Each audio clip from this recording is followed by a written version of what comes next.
to be with you here as we see BCW go from being a little baby to a thriving adolescent and maybe even a slightly cantankerous teenager. Because, you know what teenagers do? They shake things up and they demand attention and they let people know that they're here. They let people know that they have place and space. And that is what we need BCW to do because, friends, the third largest concentration, the third largest population of Black Canadians, of Canadians of African descent in this country is Alberta. And the hub within Alberta is here in Edmonton. And across Canada, the two cities that have the most number of entrepreneurs are Calgary and Edmonton. Let's hear it. Let us hear it. And so that means that next year we're going to have a double-sized room and that one's going to sell out too, right, Jen? All right, that's what I want to see. So let me just take a moment. You can see that I have the orange shirt on my lapel. I want to acknowledge that we are in Treaty 6 territories. The lands of the Plains, the Woodland Cree, the Saulteaux, the Dene, the Niitsitapi, the Métis people, and Inuit for whom time immemorial, this has been their home. And regardless of when you came to this country, whether it's 4 centuries, 4 decades, or 4 months ago, we are all settlers on this land. And so yesterday was an important day in person when we could for the first time have the National Day on Truth and Reconciliation. And it's a day where we must remember, but 364 days of the year, we must walk the path of reconciliation.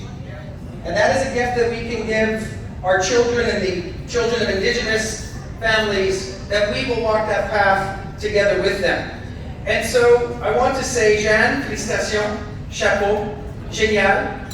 Sabine, thank you. I think you've said half my speech, so now I can just tell stories. Boda, great speech, but I'm going to throw half of it out. And I want to thank Jeff Sundquist, President and CEO of Edmonton Chamber of Commerce, for being here. Less than a year ago, Jen was saying to me, can you please introduce me to that Jeff guy? He's like so important. He's the president of the chamber for the whole city. And in less than a year, not only did the two meet, not only did they hit it off, they are here, and Jeff is here because he understands how important you are to the future of Edmonton. Donc, félicitations à tous ceux et celles qui se sont mis aujourd'hui pour la compétition. Le pitch, c'est très important. Moi, je l'ai fait comme entrepreneur. Avant la politique, j'étais entrepreneur. And the one thing, the only ink you have when you become an MP and a minister is you gotta put your businesses on the side. You gotta put them away because you don't want any conflict. But I want to share with you tonight some things that I learned in business that apply in politics, but also with associations like BCW. The first, you need a compelling vision that's going to inspire people, rally them to your cause, get their blood boiling, make them dance at a gala, because I can tell you this is the most fun gala I've been at, I don't know what year now. Any gala that has dancing and samba and whatever that was with you, and dinner before we even get to the microphone, that's my kind of gala. So that's because Jan and her team have set a vision of Black women, Black men, Black trans people, anybody who wants to be in business can be in business because you've got it, you're going to live it, and you're going to be it, and that's what this organization is helping you do. And then, you got to have a plan. Because a vision without a plan is just a dream. So although you're thinking of going to politics someday, don't just think about it, do it. Print up the business cards, go start knocking doors, tell people you want to go to office, and do the work. Because that's what you're going to have to do in your business. You're going to have to sell. You're going to have to convince people. You're going to have to take their money. You want their money. But why do you want their money? Because you've got a good service, you've got a good product. It's an exchange of value.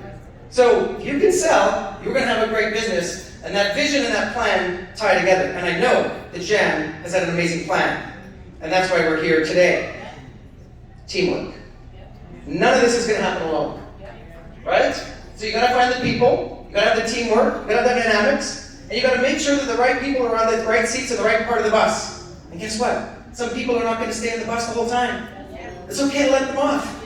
Then you bring new people on the bus. And as the organization grows, you get more spaces on the bus because the bus gets bigger. So know when it's your time to get on the bus, when it's time to get off the bus, and when you need a different seat on the bus. Does that make sense? Yes. OK. Et là, on va voir un autobus plus grand, plus noir, plus formidable.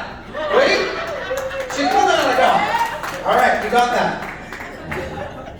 No business survives without results. You got to produce. Okay? So deliver the goods, deliver the service, make it better, rinse, repeat. Better every single time. Because anybody that has multiple intersectionalities, if you are black, if you are a woman, if you are lesbian or trans, or you are Muslim, you are not from the majority, you got to work harder than everybody else. And don't let anybody ever tell you differently. Because I know being a francophone LGBT guy from rural Alberta, I had to work harder than the straight white guys. And I got it better than half the people in this room. So what's my job? To equalize the playing field. To put opportunities in their way. And to make sure that when you sit across from some banker who does not look like you, that he treats you with respect and he gives you that money, and that's what we are here for. Because government should be part of your team. You heard what Sabine said. That's why Sharif is here at the Africa Center. That's why FACE has the Black Entrepreneur Program. Do not let bumps in the road stop you and your people who are on that bus from getting to your destination. Because we are here and we are here to help you, and anybody in office who tells you otherwise should not be in office. Yes. I'm getting fired up here. But friends, why at the end of the day does it all matter? It's about community. Our job as entrepreneurs, our job as political leaders, our job as association members and leaders is to give back and tend the community and to make it better than it was when we found it, and to invite more people into our community. And if anybody thinks that businesses or associations or democracy itself are gentle flowers, they're right. They're not rocks. They are not immutable. Democracy and our businesses and our associations need love and attention and tending and sunlight. And that is your job, is to make the flowers and the plants healthy, to make our community amazing, to make more space for more people, and know that every single day, Prime Minister Trudeau, Minister Ian, Minister Dan Vandel, my entire cabinet colleagues are here to support you. I cannot wait to see what BCW will be when it's an adult and a grandparent. Let us get there together. Merci beaucoup. Hi, hi.